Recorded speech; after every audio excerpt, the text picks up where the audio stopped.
Okay, here's a video I've been dying to make for a few weeks now.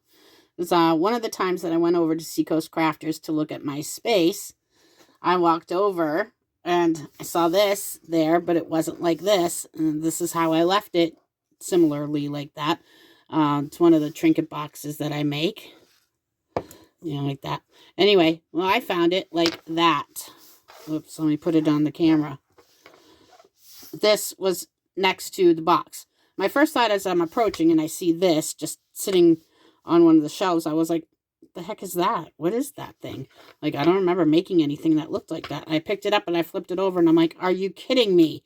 So then I had to search to find the now naked trinket box that this went to. Because, as you know, if you've seen some of my pictures and videos, I have quite a few of them there. Actually, not anymore. Maybe about 5. Anyway, so I'm like, what the heck happened here?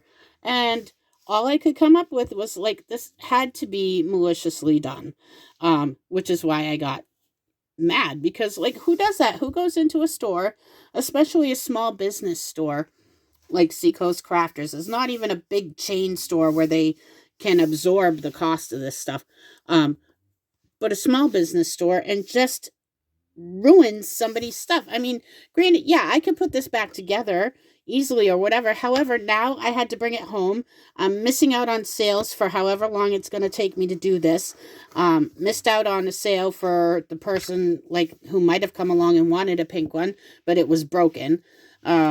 Luckily this part was not broken because I have gone in before. This is why I won't make these anymore, because I've gone in there before and had to take home broken ones of these because people just mess with them and break them. And my guess was it was probably, and this is also sad, I don't know what the heck just got on the table. It was probably a fellow crafter who wanted to like copy what I did, and see how I did it. So they're probably thinking, oh, it's hot glue or whatever, and lifted it up to see. It's not hot glue, by the way. And all you got to do is, like, I keep my cards on my table with my contact information. Pick that up, contact me, and ask me, do you mind telling me how you put that on there? Because I would tell you it's not hot glue. I don't like using hot glue. I will use it sometimes when I have to. In certain cases, you need to. But most of the time, you don't. So this is E6000. It's way stronger than hot glue in most cases, and it's more expensive than hot glue, and it takes a while for it to set up, 24 hours at least. So again, if that person had followed me, they would have seen when I posted these setting up for the 24 hours with a clamp on it. I twisted up the twine 3 times. It's not 1, it's 3. Put them together, put the glue on there, and then put the glue on the shell. And then I took a clamp and I carefully, because you don't want to break your shell now, clamped it together with my real life clamps.